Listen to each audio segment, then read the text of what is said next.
Even before the Ottoman Empire or Turkey entered into World War I, the government proclaimed a general mobilization for all citizens. Prior to 1908, the Armenians are really exempted from military service because they were an untrustworthy minority. And so a part of their equality and symbols of their equality is that they would now be subject to the draft. So Armenians were now a part of the military structure, and thousands of Armenians were enlisted, and indeed were engaged in the earliest of the military conflicts against Russia in the Turkish army. But once the Young Turk leadership decided that special action had to be taken against the Armenian element in the Ottoman Empire, they began by first segregating all the Armenian men. They were then disarmed and placed into labor battalions. In fact, they were either so maltreated and badly treated that many of them died of hunger, starvation, thirst, and disease. And others of them at a particular stage when they had done their job were then killed outright.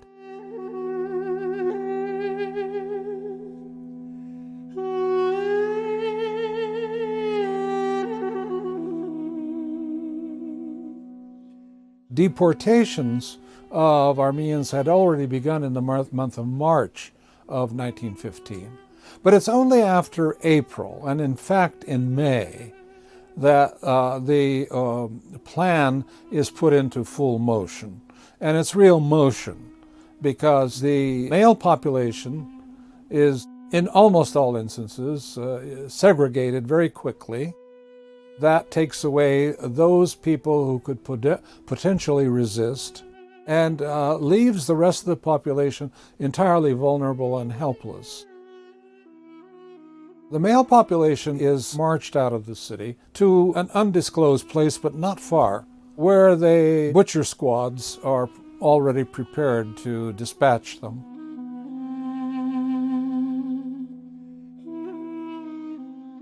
And so we have this enormously bloody bath that takes place, in which normally, under the bodies of 200 or 300 or 400 men, 1 or 2 or 3 individuals are still alive and may crawl out, and are those who can tell us what occurred to the men of this particular village and how they were destroyed or what happened to them. In a way, it's perhaps cruel to say, but the men were the lucky ones because they were killed.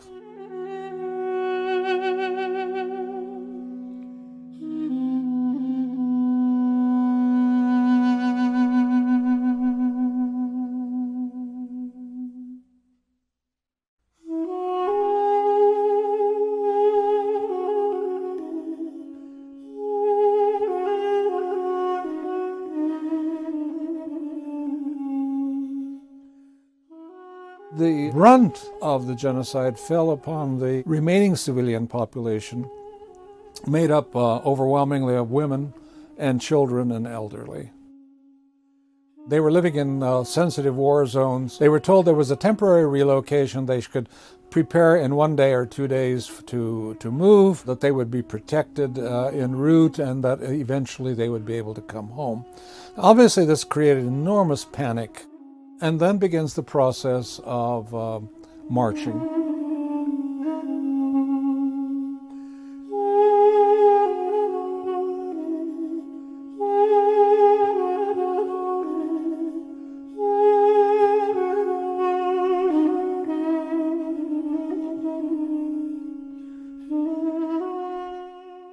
These marches take place in a number of caravans.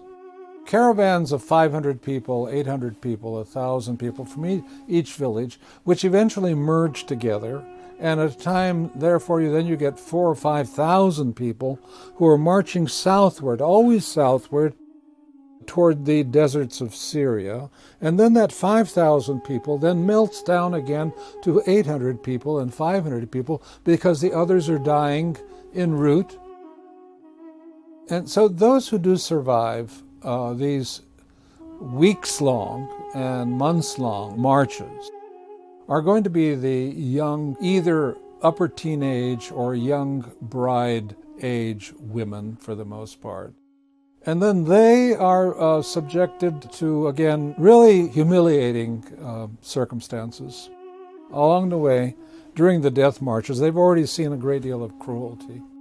It was a time when mothers would cut the hair of their daughters and smear their faces with mud so that they would not be attractive and not be taken away. But still, rape was continuous.